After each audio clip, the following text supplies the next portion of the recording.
I'm going to empty the stage for our first speaker, which is Katarina Kaida. She's a product designer at Boldare. She will talk about from idea to success, about experimenting and testing. And I would like you to give a very big applause for her. Katarina, take the stage.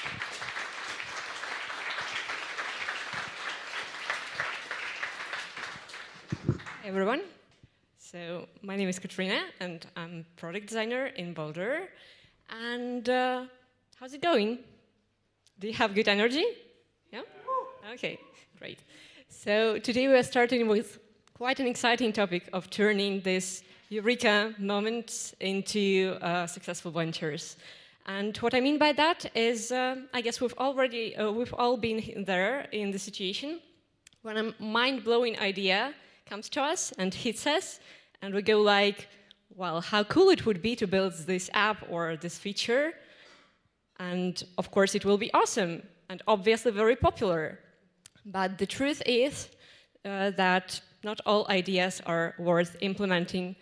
And in fact, it's extremely and surprisingly easy to implement something that nobody wants.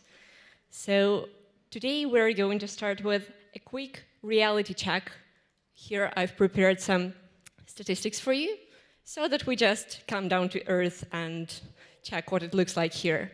So, as you can see, 90% of startups actually fail. And a big chunk of that, to be exact, 35% of startups' failures can be traced back to the lack of market need. And next up is the 80% of features in an average digital product are hardly ever used or never used. So it sounds almost like building a fancy sports car just for your users to fetch groceries with it, right? So like very, very big waste here. So let's contemplate for a moment why does it happen and what we can do with that. So actually, when we build digital products, we're making certain assumptions. So we need some things to be true for us to succeed. Just to give you an idea of what an example assumption is, let's say we were thinking about building a business around an ice cream stand. And in such case, our assumptions might be in the lines of people are inclined to buy the most ice cream in the hot weather, or that from July to September, those are the hottest months of the year. So those might have been our assumptions about the ice cream stand, but for most businesses, the assumptions are not that straightforward. And actually, those assumptions might contain some degree of risk about which we are going to speak next. So typically, we speak about 4 big categories of risks that we might encounter when building a product. So first up, there is desirability. So basically, is there a market demand for the product or feature that we are building? Do users have this problem? Do users realize that it's a problem? And generally, all the things related to the demand. Then we have the feasibility. So basically, can we build this? Do we have the necessary technologies, resources, and whatnot? Then we have the viability. So basically, should we build the product? Or in other words, can we build a sustainable product around it? And up next is the usability, of course. So can the users figure out how to navigate through our product and how to use it? So those are the 4 big risks that we can encounter. And the truth is that when we think about a product idea, each product idea has some assumptions standing behind it. And each product idea, each assumption, also has some degree of those risks. Some assumptions are less risky, some of them are more risky. And basically, the question is, how can we mitigate those risks? The question is simple and difficult at the same time, by testing and experimenting around our assumptions. And right now, I would like us to have a look at an example assumption, which back in the day laid the foundation for a certain startup, let's say. So here I'm going to show you this assumption. So people will be willing to publicly post pictures of their private spaces, such as bedrooms and bathrooms, inviting complete strangers to sleep in their homes. So who do you think this wild assumption belonged to? That's completely correct. And referring back to the assumptions that to the risk that we mentioned before, the desirability, the feasibility, and the viability, and the usability, what risk do you think is the prevailing risk here, in your opinion? Desirability, viability, feasibility, or usability? What is the first thing that comes to your mind? Exactly. So that was the same concern that the investors, the venture capital investors, had when listening to the pitches from Airbnb. They just didn't believe that people would buy it and, will stay in homes of complete strangers. So yeah, exactly, that's desirability. But what I suggest we do is rewinding back to the 2007, when Airbnb actually was starting, and we might just have a look what exactly it was that skyrocketed them to success, so to say. So let's picture that. It's 2007.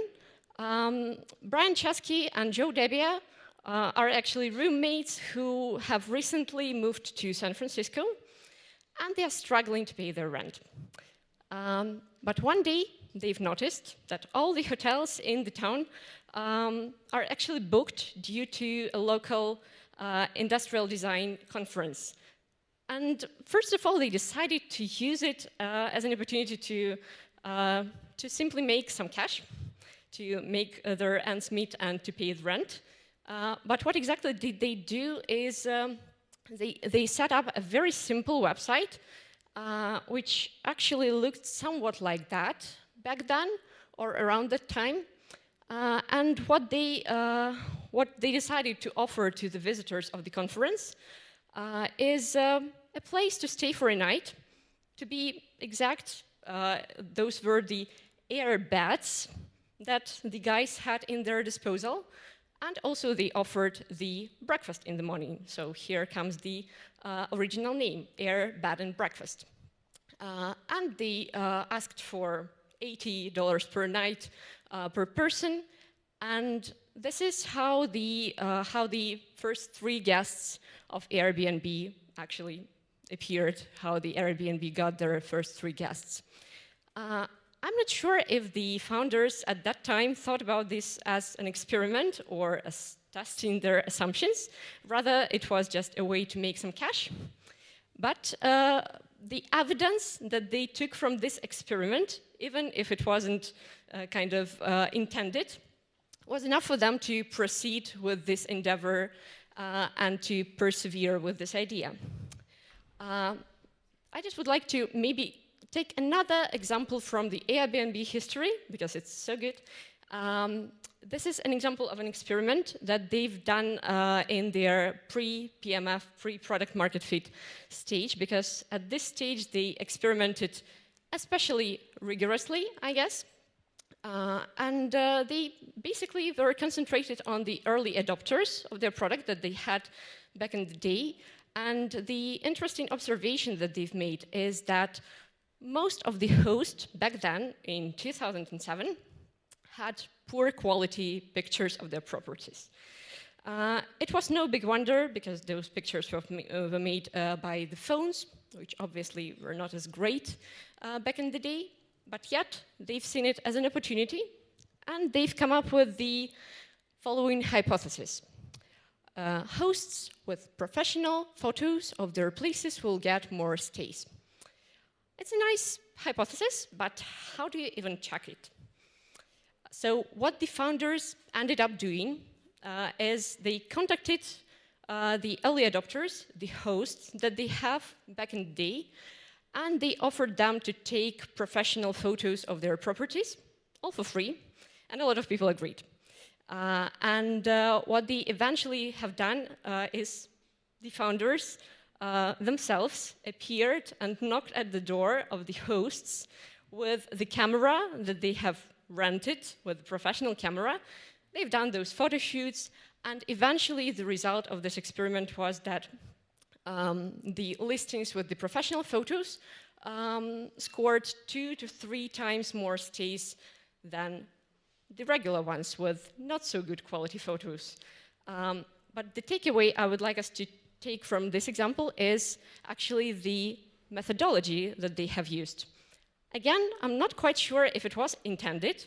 I guess they just tried to be very frugal, scrappy, and creative, because back then, before the product market fit, I guess they didn't have as much funding and as much resources.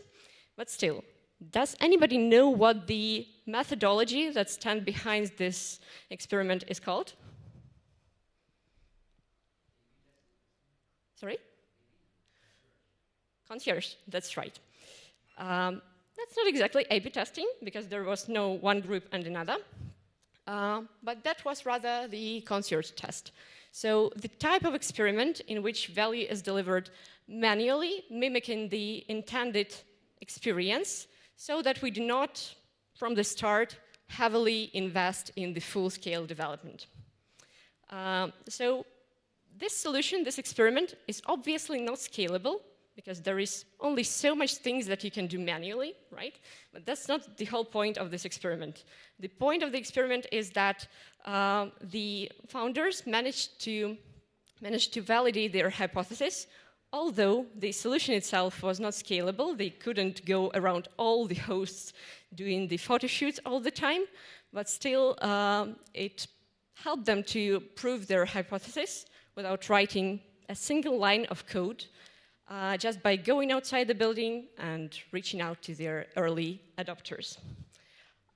So right now, I would like to just proceed to a few recommendations as to what we should pay attention to when working on our experiments ourselves.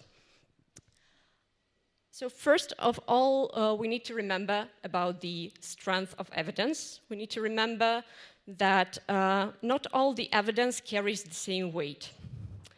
There is weaker evidence and stronger evidence. And how we can distinguish between those?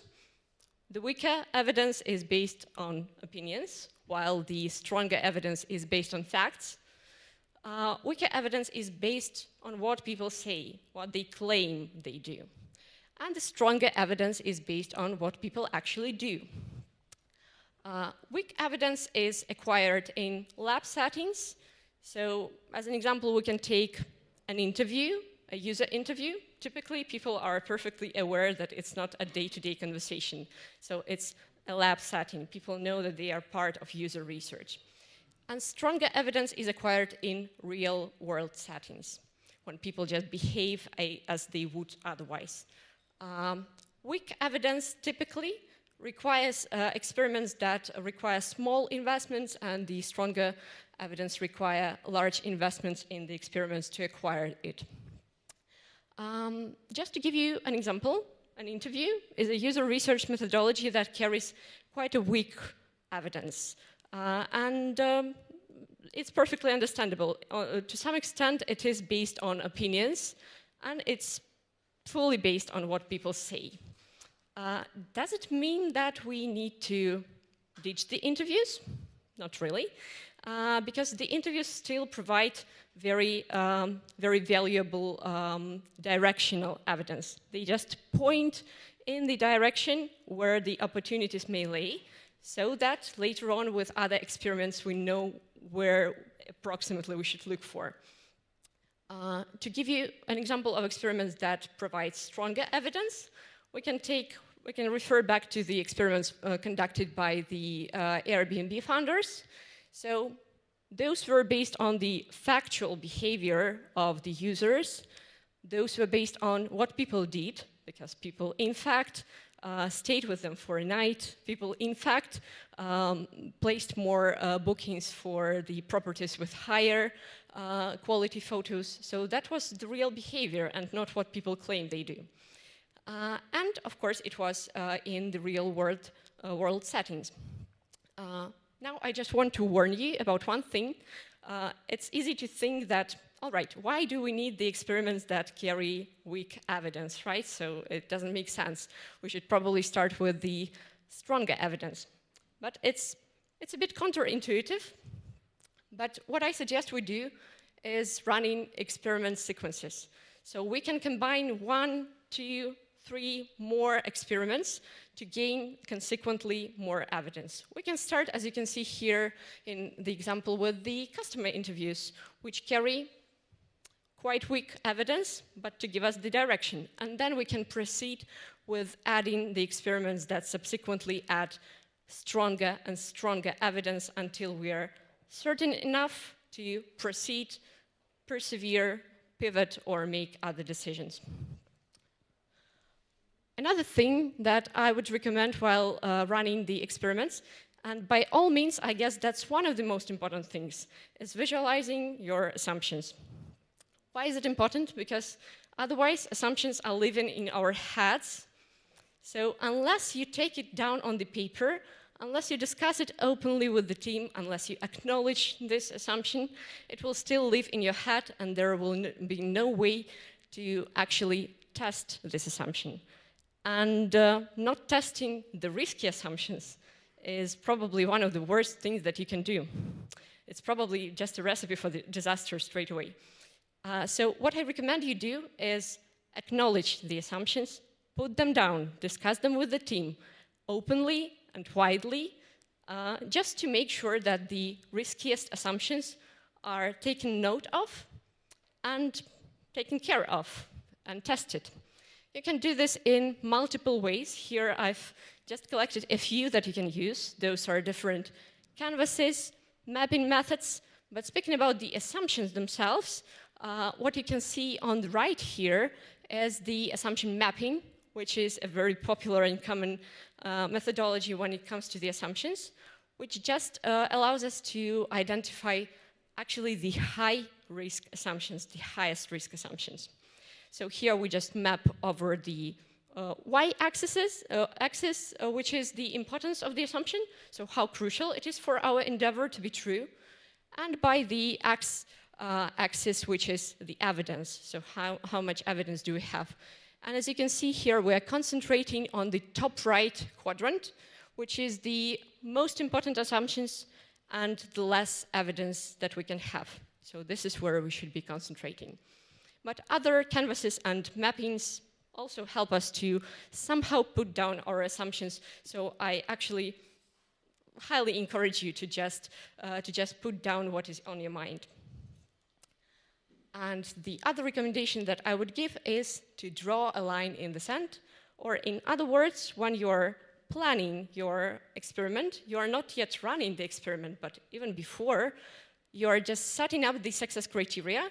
So what kind of target, what kind of line or baseline you would like to reach so that you can acknowledge this experiment as successful. Why do we even do that? Basically, because that's a way for us to benchmark between our expectations and the reality. So our expected results might be completely different from what we get from the experiment. So it's a really valuable information just to compare. And also, of course, it allows us for objective evaluation of the results of the experiment. And what I mean by that is, if we do not set the success criteria up front, we might easily end up in an opinion battle after the experiment when one team member is saying, yeah, it's good enough, let's proceed. And the other team member is saying that, well, no, it's not looking good, so let's try to pivot, let's try to persevere. So instead of engaging in the opinion battle, we can just look at the success criteria and objectively say whether we have met it or not.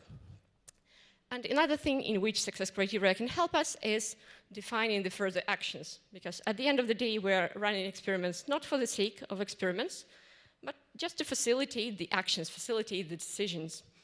And the success criteria can help us understand whether we would like to persevere, so proceed with the idea, pivot, change our direction, or altogether kill the idea. And lastly, I would like to just mention a few pitfalls that we might encounter while testing the ideas. So first of all, it's all too common, but instead of prioritizing the experiments that we feel personally excited about, that feel innovative or something like that, we do need to prioritize the experiments that are truly the riskiest ones. How do we know what assumptions are the riskiest ones? By looking at our assumption map in the top right quadrant. The next thing is getting to hang up on the proper scientific methodology. Of course, the scientific rigor is not something bad, but in the product space, we not always have the time and the resources to get invested in getting the methodology perfectly right. In the end of the day, we're not trying to land a spaceship on the moon, but we are trying to facilitate the product decisions.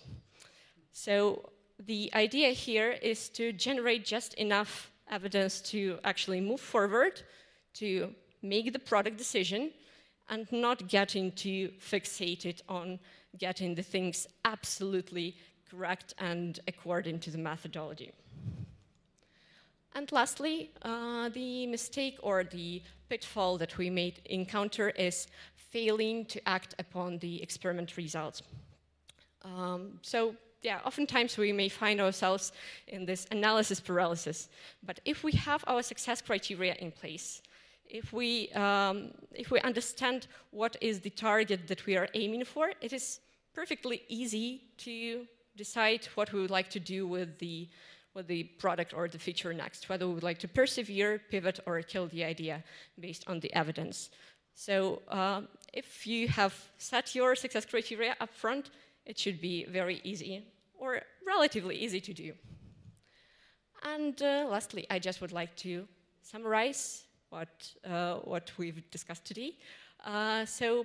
What I recommend everybody does is beginning with the low-cost and rapid experiments.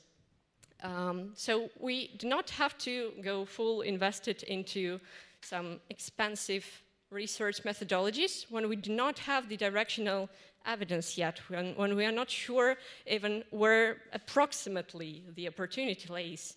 So we might start with the low-cost and rapid experiments just to understand whether this is the direction worth pursuing.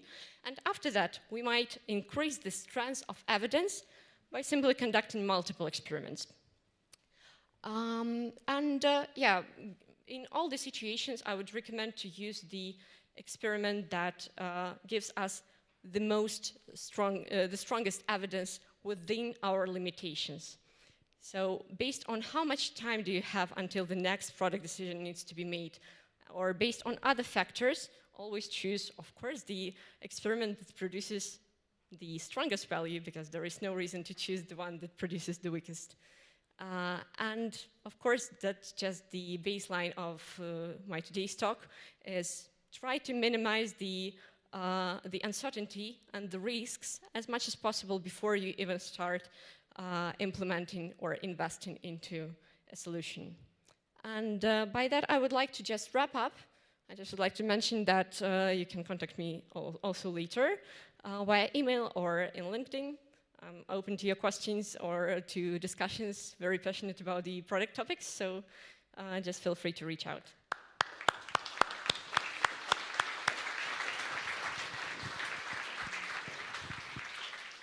Thank you so much, Kasia. We have time for 2 questions from the audience. So if anyone has a question, please raise your hand and I will walk over to you. One in the back there, I will do sprinting. There we go. Hello, my name is Laura Scherer from Circuculture. I have a question regarding products with a very long sales cycle. Do you have recommendations for that, for the testing? Yeah, so actually, I guess to test a product, you don't necessarily need to sell it. So we might check the viability, so whether it is going to bring us revenue and profit, even before we do the actual sales. So we might do all those quicker experiments like a pre-sale, like a landing page. It also depends on the persona that you would like to target. So because if it is B2B, it is completely different strategy. We need to consider also the decision maker and who's actually buying. And if it's B2C, those are completely different users that we might be targeting. So I would just answer that we might start with quicker experiments that might give us some directional evidence even before the actual sales process is completed. So there are multiple ways in which we can check the viability. I just recommend to check the testing business ideas by Alexander Osterwalder. So there they have all the list of different experiments in which you can check different aspects of your product: feasibility, viability, desirability. But if you would like to, we can also chatter later after the talk. One more question, if anyone has one. Yeah?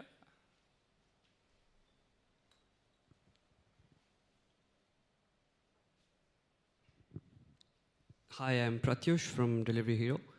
The question is that you talked about pivoting or kind of taking an action very quickly.